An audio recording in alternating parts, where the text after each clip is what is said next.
Bienvenue sur Metro News, mesdames et messieurs. Tout de suite, les titres de l'actualité. Une personne a été tuée par balle. Ça s'est passé mercredi à l'hôtel Caribé lors d'une soirée. Les circonstances entourant la mort de cet agent de sécurité ne sont pas encore élucidées. La police annonce l'ouverture d'une enquête. Le chef du parquet de Port-au-Prince demande au secrétaire général de la Chambre des députés de mettre à la disposition de la justice les 13 agents de sécurité en service lors des événements survenus au Parlement dans la nuit du 18 au 19 août dernier. Le Premier ministre nommé Jean-Henri Séan multiplie les rencontres avec les différents secteurs de la vie nationale. Il s'est entretenu mercredi avec les membres de la coordination nationale du Grand Rassemblement des organisations des forces sociales d'Haïti.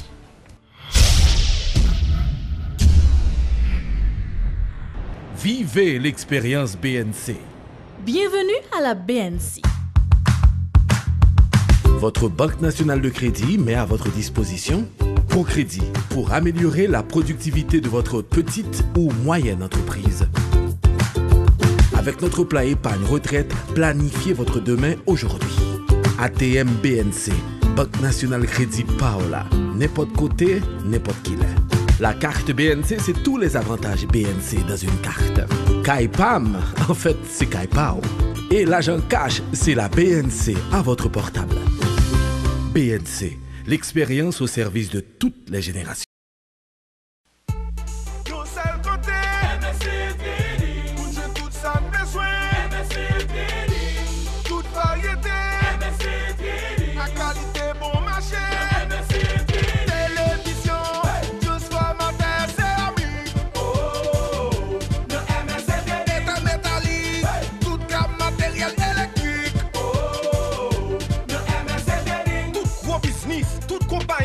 Seul côté où vous voulez acheter. Le MSC Trading, Wapjun, Coblin, Swagas, Simons, Sablé, Abracol, Elmer, Gerber, plus le MSC Télévision, juste formateur, c'est le MSC État métallique, toute gamme matériel électrique. Le MSC Trading. Plus d'informations, relais 36 62 08 08. MSC Trading. Plus pour moins. Une personne a été tuée par balle mercredi à l'hôtel Caribé lors de la soirée d'anniversaire d'Arly Larivière, le maestro du groupe No Look. Quelques heures après l'événement, ce jeudi, les autorités policières et judiciaires se sont rendues sur place pour des suites légales. Suivez ce reportage de Luxon Saint-Ville et d'Eleusi Dieulassant. Oui, c'est bien. On disait beaucoup qu'on intervient.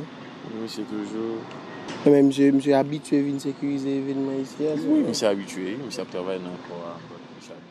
Sur son téléphone portable, cet employé, l'air désolé, nous montre la photo de la victime. Connu sous le nom de Mathurin, cet agent de sécurité a reçu 2 balles, explique ce jeune homme qui était lui-même de service mercredi soir. C'est une amie, c'est pas une qui est responsable de sécurité ici. Ah bon? Ok. C'est une qui est dans la discussion, mais c'est pas lui. En fait, il y a la séparé l'autre nègre et puis l'autre nègre est comme ça pour attaquer Renal. Pour attaquer Renal là, et puis c'est dans le métro là. C'est là qui pousse le nègre là par les amis barbares. Mon seul cas toujours de plusieurs. Entre-temps, sur les lieux où a été perpétré cet acte, les traces de sang sont encore visibles. Des bouteilles vides, du verre brisé éparpillé.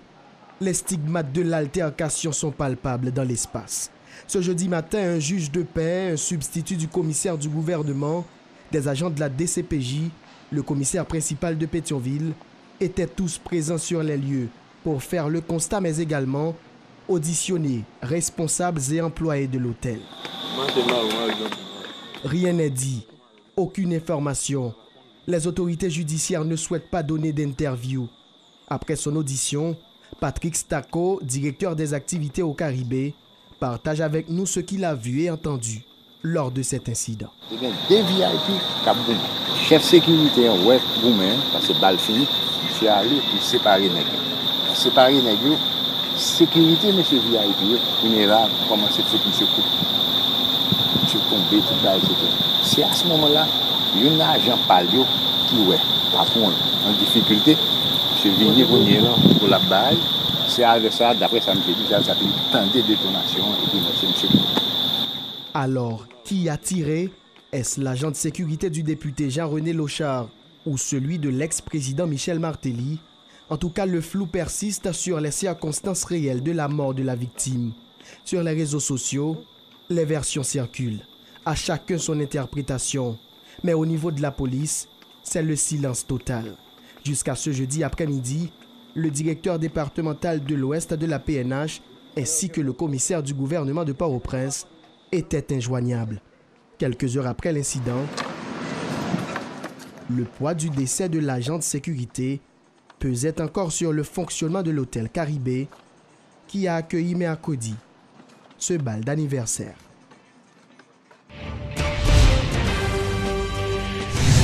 Le commissaire du gouvernement de Port-au-Prince, Klamé Oknam Daméus, adresse une correspondance au secrétaire général de la Chambre des députés, Guy Gérard Georges, afin de mettre à la disposition de la justice les 13 agents de sécurité en service dans la nuit du 18 au 19 août, durant laquelle ont eu lieu les tirs à la Chambre des députés.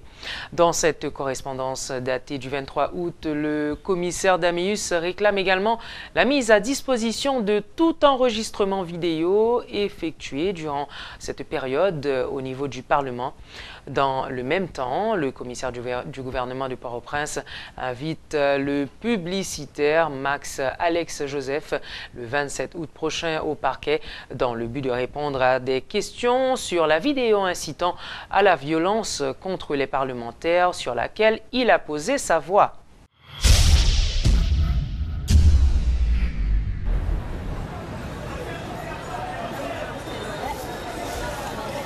Merci belle petite maman chérie. Bonne journée. Wesman chérie, qui côté vous serez kobo avec lui? Moi-même ma commet, pas qu'un pile cash sur moi encore. Moi mettez tout comme moi sous T4 Unibank tout côté ça. Et puis c'est avec me régler tout à fait.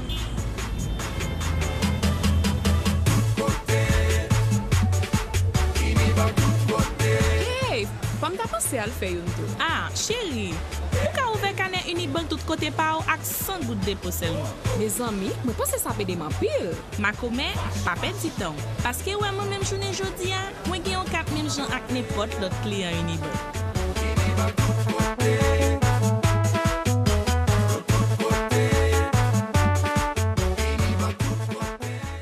La compagnie Technomoteur est fière de vous présenter les nouvelles génératrices Imoensa.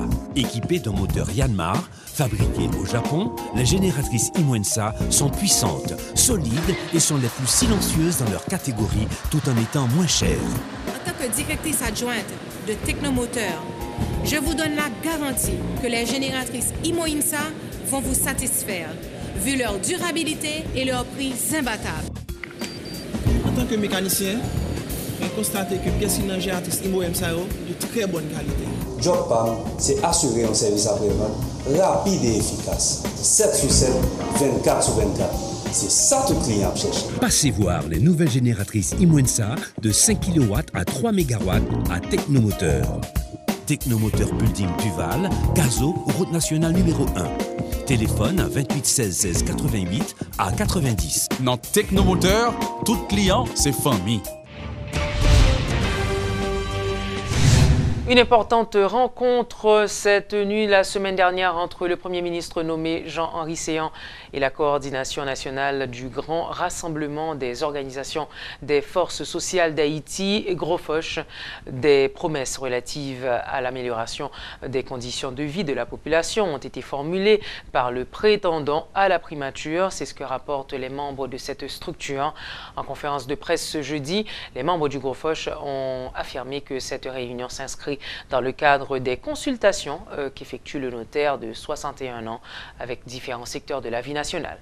Dans la situation politique pays là, nous dit parlementaires, effectivement, automatiquement, ils fin étudier le dossier Premier ministre, c'est important pour ratifier notaire Séan. Pour qui ça? Je dis qu'on a une misère dans le pays. Et surtout qu'on entre des classes, ni papa petit, ni maman petite, par exemple qui sait pour y relayer. C'est dans ce sens ça. N'a dit avec parlementaires. Et pas oublier, surtout, événement qui est passé 6-7 ans, Ça te diviser le peuple ensemble avec les parlementaires. Pour mettre peuple en confiance avec les parlementaires, nous disons, messieurs, il faut que nous ratifions le Premier ministre. Petro-Caribé Challenge, c'est le nom d'une campagne lancée depuis plusieurs jours sur les réseaux sociaux. On voit des Haïtiens munis d'une pancarte sur laquelle est inscrite en créole Côté Cob Petro-Caribéa. Cette campagne passe des réseaux sociaux à la rue où des billboards, des pancartes et des banderoles sont remarqués. Des citoyens engagés veulent intensifier ce mouvement et annoncent pour ce vendredi un sitting qui sera organisé devant la Cour supérieure des comptes et du contentieux administratif pour exiger des comptes sur les fonds Petro-Caribé. Mais des observateurs se posent la question à savoir qui est derrière ce mouvement.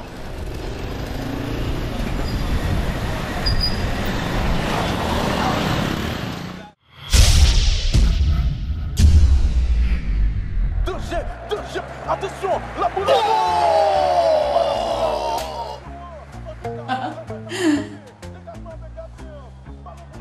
Wow, merci. C'est très aimable. Chérie, avec qui sont parlé là? La banque chérie, le service à la clientèle. Et puis tout sourire ça? Oui, ma parle monsieur là qui est vraiment gentil. Gentil? Fais ballon. Ça c'est l'application BIH là. Il est très moderne, efficace, libre accès à tout ce qu'on a besoin de faire dans la banque là. Donc on n'a pas besoin de parler de ça personne dans le téléphone. Qui est ça? C'est même qui travaille BIH à boss. Non monsieur, son livreur. Waouh! Nouveau catapus BIH ça. Merci! Allons BIH ça. Depuis là gros produit, c'est que c'est équipement qui fait goal. Oh oui chérie, c'est ma nouvelle cote à puce. Qu'on y a me sentir plus en sécurité. Kaido boss. Avec un service à la clientèle qui a une bonne stratégie, une nouvelle application mobile qui traite sous la balle et un Mastercard qui fait regarder belle goal, là où c'est client BUH ou déjà champion.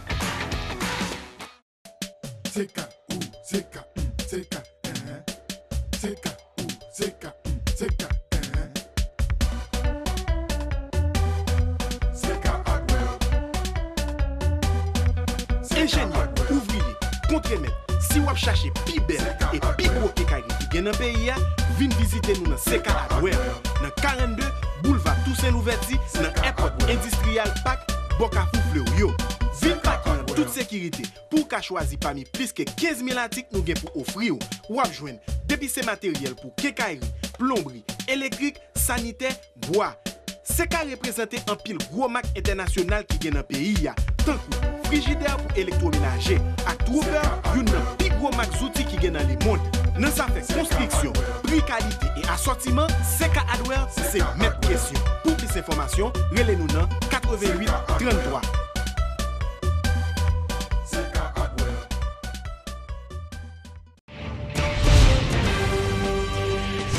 La mort de l'ancien ministre de la Santé, Michael Amédée Gédéon, mercredi, des suites d'un accident de voiture, devrait interpeller l'ensemble de la société, selon le docteur Garnel Michel de l'organisation Stop Accident. Le parcours de la victime à travers le pays pendant près de 10 heures pour recevoir des soins et l'absence de sang pour lui faire une transfusion sont symptomatiques de l'organisation du système de santé haïtien que le docteur Michel juge questionnable. Et pour plus de détails sur ce sujet qui est devenu préoccupant pour ces derniers jours, nous avons avec nous justement le docteur Garnel Michel de l'organisation Stop Accident. Docteur Michel, bienvenue. Merci Laurence. Donc je voudrais profiter pour saluer toutes les téléspectatrices et téléspectateurs de Télémétropole. Merci. Docteur Michel, Stop Accident tout d'abord, qu'est-ce que c'est? C'est une organisation? Stop Accident, c'est une organisation, nous évoluons au niveau de la société civile. C'est un acronyme, le mot STOP, c'est pas un mot anglais. Ça signifie service technique et opérationnel pour pallier aux accidents. Très bien. Docteur Michel, revenons maintenant à l'ancien ministre de la Santé qui est justement qui a passé sa vie à œuvrer dans le domaine de la santé, surtout au niveau de la Croix-Rouge. Comme c'est ironique de voir que son décès a été causé par un manque de soins, manque de sang, est-ce que ce n'est pas le moment de sonner, de tirer la sonnette d'alarme et justement d'alerter le gouvernement, les responsables sur ce sujet? Tout d'abord, je voudrais dire que c'est vraiment avec beaucoup de douleur que nous avons reçu cette nouvelle du décès de l'ancienne ministre. Elle a été présidente de la Croix-Rouge haïtienne, mais avant, elle a été directrice générale au niveau du ministère de la Santé publique. Donc, elle a passé sa vie à travailler pour le système. Donc, c'est avec beaucoup de peine que nous avons reçu la nouvelle de sa mort et surtout les circonstances dans lesquelles elle est morte. Donc, c'est une situation qui nous a interpellés au niveau de Stop Accident, surtout que ça fait déjà quelque temps depuis que nous crions fort sur cette problématique qui est devenue un problème de santé publique avec toute cette quantité de victimes, de morts. Et c'est une épidémie déjà, parce qu'on assiste à une augmentation flagrante du nombre de victimes d'accidents et que quand nous voyons aussi qu'il y a toutes les conditions qui sont réunies pour que n'importe qui, n'importe laquelle responsabilité que vous occupez dans la société, vous n'êtes pas épargné de cette situation. Donc vraiment c'est lamentable et nous déplorons cette mort de plus, cette victime de trop déjà. Et déjà durant cette période, nous avons déjà enregistré plusieurs cas déplorables, plusieurs personnes qui ne sont pas connues, qui ne sont pas publiques. Et déjà pour la période de vacances, à 78 morts, donc vraiment c'est préoccupant. Donc voilà pourquoi nous sommes déjà disposés à travailler, à lutter. Et le mot n'est pas abusif, c'est une bataille que nous allons entamer, que nous avons déjà entamé d'ailleurs, pour lutter contre ce fléau. Mais qu'est-ce qui explique cette augmentation du nombre d'accidents? Donc il faut dire qu'au niveau mondial, au niveau régional aussi, et de manière académique, il est reporté qu'il y a des situations où cette épidémie augmente. Par exemple, les périodes estivales, les périodes de vacances, il y a un mouvement national, il y a un trafic, il y a tout un mouvement, hein, et que la population se déplace d'un lieu à un autre. Il y a les religieux qui se déplacent pour les retraites, il y a les camps d'été, il y a aussi les gens qui vont en vacances, qui partent en vacances dans les provinces et d'autres qui rentrent à Port-au-Prince pour venir passer leurs vacances. Donc ça augmente, ça fait que le problème exagère. Il y a d'autres situations aussi, par exemple les périodes de fin d'année, les fêtes patronales. Donc on remarque que les accidents augmentent durant ces périodes. Voilà pourquoi il faut prendre des dispositions par rapport à ces périodes, parce que déjà on sait que ça va augmenter. Donc c'est peut-être pour ça que les accidents augmentent. D'ailleurs, quand il y a vacances, etc., donc les gens, il n'y a plus de trafic, il n'y a plus de...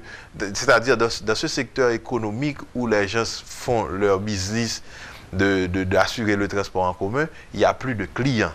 Voilà. Oui. Donc les gens voyagent sur l'effet de l'alcool parfois, des gens sont fatigués mais profitent pour faire plusieurs voyages. Donc c'est des choses qui expliquent l'augmentation de ce phénomène, du nombre d'accidents. Mais là, on voit, bon, alors, la période estivale, elle va se terminer. Nous allons rentrer là dans la période scolaire. Et déjà, moi, je peux vous dire que les sémaphores, ils ne fonctionnent plus. Bon, plus particulièrement à Pétionville, il y a les sémaphores qui fonctionnaient tout récemment, ils ne fonctionnent plus. Est-ce que ce n'est pas un problème pour la circulation? Est-ce que ça ne pose pas un problème? Absolument. Il faut reconnaître que, au point de vue sécurité routière, le pays, jusqu'à présent, rien n'est fait par rapport à la sécurité routière. Parce qu'en fait, pour parler de la sécurité routière, il faut une coordination entre plusieurs acteurs. Ce n'est pas une question de la police seulement, bien que les conséquences, c'est pour le ministère de la Santé publique, c'est une question de santé publique, mais ce n'est pas le ministère de la Santé publique qui va résoudre ce problème. Et c'est un problème du ministère des Travaux publics, par exemple, parce qu'il y a des routes qui sont accidentogènes en elles-mêmes. Et le transport en commun, il faut aussi, la presse doit en parler. le ministère de l'Éducation nationale, il faut dès le plus bas âge, commencer à éduquer les enfants par rapport à la sécurité routière, ce qui est une route, ce qui est un trottoir, ce qui sont des sémaphores, pourquoi la lumière rouge, la lumière verte, etc. Donc, il n'y a pas de sécurité routière qui se fait dans le pays. Il n'y a pas une organisation au niveau de la sécurité routière et au plus haut niveau de l'État, il faut des dispositions par rapport à ça. Donc, c'est pour vous dire que j'aime prendre l'exemple de la France. Quand Jacques Chirac allait être président de la France en 2002, il n'avait pas fait campagne autour des accidents, mais quand il est arrivé au pouvoir, il a vu que c'est un problème grave. Il a décrété la sécurité routière l'une de ses 3 priorités. Et là, on a diminué les accidents en France à moitié. Donc, il faut que, au plus haut niveau de l'État, il y a des dispositions qui se prennent pour que on fait de la sécurité routière notre priorité. Il faut impliquer la mairie, il faut impliquer la population, il faut sensibiliser la population parce qu'en fait, ce n'est pas seulement la responsabilité de l'État. Beaucoup d'accidents aussi sont dus par nos mauvais comportements sur la route. Et quand je parle de mauvais comportements, ce n'est pas seulement mauvais comportement des chauffeurs, c'est aussi mauvais comportement des piétons parfois, hein, et des marchands qui occupent la rue et tout ça. Donc en fait, ça doit être une priorité d'abord. Donc il faut une éducation. Il faut une sorte de mobilisation nationale déjà au plus haut niveau de l'État pour résoudre cela, pour répondre à ce problème. Donc c'est pour vous répondre par rapport au problème de sémaphore. Quand on construit les routes, par exemple, quand l'argent ne suffit pas pour construire la route, déjà on va couper tout ce qui est sécurité routière.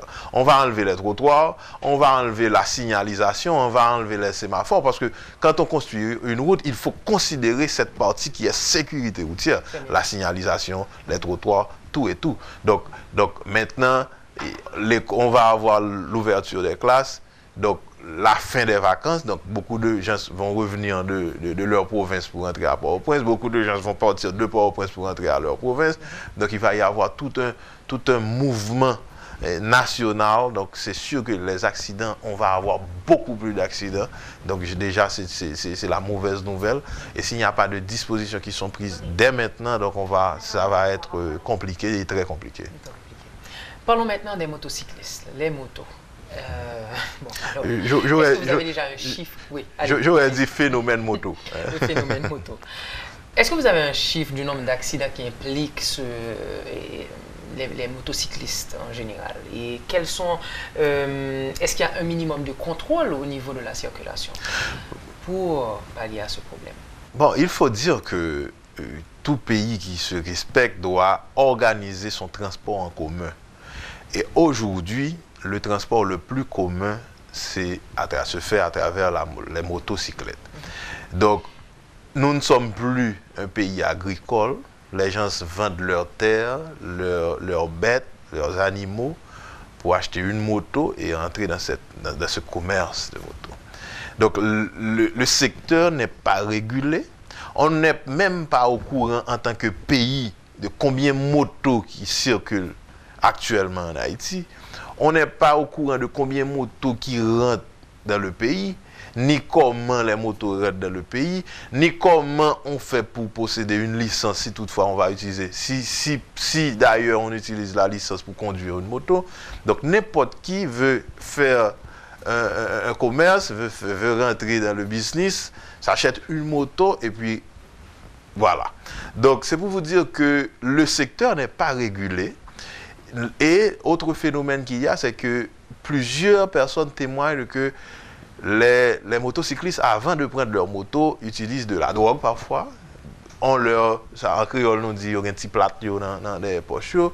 Parce qu'ils disent que la rue est tellement compliquée, est tellement fragile qu'il faut boire, qu'il faut avoir la tête claire, comme ils disent. Donc c'est pour vous dire que, et par rapport au bilan que nous disposons au niveau de Stop Accident, donc plus de la moitié, soit 62% des accidents sont dus aux motocyclistes. Donc c'est-à-dire que là aujourd'hui, nous avons, c'est une cause, c'est l'une des premières causes par rapport aux accidents, donc c'est les motocyclettes. Donc je crois que c'est fondamental pour que aujourd'hui on commence à prendre des dispositions, parce que déjà, si vous êtes d'accord avec moi, nous avons déjà trop de motocyclettes dans les rues. Il n'y a pas moyen d'en avoir plus. Pendant ce temps, les motos continuent à rentrer. Donc les gens continuent à acheter des motos. Donc dans 5 ans, si déjà aujourd'hui, on n'arrête pas ce phénomène, donc sur la cour de la télévision, donc on va marcher motocyclette à fois. Donc c'est pour vous dire que vraiment, il faut que ce soit au plus haut niveau de l'État pour qu'on puisse prendre des décisions dès aujourd'hui pour que effectivement on réduise ce phénomène. Parce que en fait, il n'y a pas moyen pour qu'Haïti Haïti ne peut pas développer avec tant de victimes d'accidents. D'ailleurs, on est d'accord que c'est la proportion active de la population qui est victime d'accidents. C'est les motocyclistes, c'est des jeunes qui conduisent les motos aujourd'hui. Et ils travaillent. C'est dans leur travail. Donc, et les Madansa arabes, par exemple, c'est dans leur travail aussi qu'elles sont victimes d'accidents. Donc c'est la proportion active de la population. Donc à part du deuil que la famille va endurer, mais aussi l'impact économique. Quand un chauffeur de moto est décédé, c'est toute une famille, c'est des enfants qui ne peuvent plus aller à l'école. C'est une famille qui ne pourra plus se nourrir. Donc c'est pour vous dire que vraiment, on n'a pas encore mesuré l'impact économique que ce phénomène a dans ce pays. Et moi-même, je dis qu'il n'y a pas moyen pour que Haïti puisse démarrer son développement avec ce phénomène. Docteur Michel, un dernier message à la population, aux autorités par rapport à cette problématique, la sécurité routière. Je ne vais pas donner de message moi-même. Je vais utiliser la mort de ces personnes qui sont victimes d'accidents, le docteur Gédéon, de Windy Charles. Vous vous souvenez de ça a fait toller à Port-au-Prince d'une infirmière qui allait soutenir sa thèse pour avoir son diplôme d'infirmière et qui est décédée victime d'un accident de moto. Alors sa thèse c'était sur les accidents de moto. Maintenant, comme les travaux publics faisaient des réparations sur la route, ça a causé un blocus monstre. Elle a dû prendre une moto, elle a eu un accident. Donc, je vais utiliser la mort de ces gens qui nous parlent, qui nous interpellent. Docteur Gédéon, qui est victime d'un accident et que le système de santé, ce système de santé n'a pas pu répondre à ses besoins. Et il a donné suffisamment de temps. Elle a résisté pendant 24 heures. Elle a vécu sa mort. Et elle a assisté, elle a testé le système de santé qui n'a pas pu répondre à ses besoins. Donc, je vais utiliser la mort de ces gens, de ces personnalités pour donner des messages. Le premier message, c'est que ces décès nous disent qu'il faut organiser notre système de santé. Pas notre système de santé, il faut organiser la sécurité routière en Haïti. Il faut collecter les données parce que jusqu'à présent, le problème est visible. Le deuxième message, c'est que il faut les infrastructures routières. Ça doit nous préoccuper. Le troisième message, c'est les véhicules. Vous traversez les routes nationales, donc vous voyez des véhicules sans lumière ou avec une seule lumière. Ou du moins, quand il y a la lumière, il y a trop de lumière. Donc c'est pour vous dire que ça c'est le troisième message. Le quatrième message, c'est extrêmement important, c'est par rapport à nos mauvais comportements. Il nous faut changer de comportement. Donc, sur la route, quand on va conduire, il ne faut pas boire. L'utilisation des téléphones, c'est interdit. Et le quatrième message, je l'avais dit en premier, il nous faut organiser notre système de santé à deux niveaux. Le niveau préhospitalier, parce que en fait, les accidents ne se produisent pas dans les hôpitaux, c'est dans les rues. Il faut un moyen de communication, il faut des ambulances. Il faut pas seulement les ambulances, parce qu'en fait, il y a des accidents qui se produisent et le véhicule prend feu. Donc il faut le service pompier, il faut organiser le prix hospitalier, mais il faut organiser le système hospitalier aussi. Donc en fait, il faut organiser notre système de santé pour que n'importe quelle position géographique d'un Haïtien, il puisse avoir des soins de qualité, il puisse avoir des soins qui sont conformes à sa situation. Donc en fait, c'est notre message. Et en dernier lieu, il faut être très prudent sur la route parce que la route est dangereuse. Il faut être prudent. Définitivement. Merci, docteur Michel. Merci, Laurence. Donc, c'est un plaisir d'avoir été là avec vous. Maman? Elle dit maman? Regardez-lui, il a marché. Petit bébé là, bien éveillé, faut qu'il ait en bonne santé. À part comment j'ai pour contour. Blédina fait céréales Blédine avec l'aide Blédine croissance pour petit tout bien vivre chaque étape développement colis avec l'esprit. À part conditionné, bravo! Blédine céréales avec Blédine croissance, c'est partenaire tout premier progrès petit bébé là. Promotion tout le monde.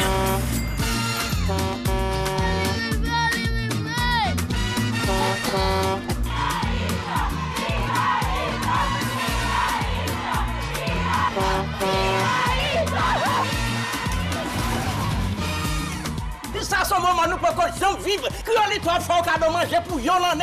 Attends, pile l'autre bel cadeau encore. Porter 75 pots tablettes Créolito en pays. Gagner plusieurs milliers de prix, même côté. Tout petit gâté, yo gagné cadeau. Remettre pots tablettes en pays. Ou gagner quand même un cadeau. Mais talent, bien plus toujours. Si vous arrivez former manger à Créolito, ou gagner manger pour Yolande. Suivre Créolito bien oui. Là-bas, manger pour Yolande. Tout petit gâté, yo bien cadeau, sans tirage.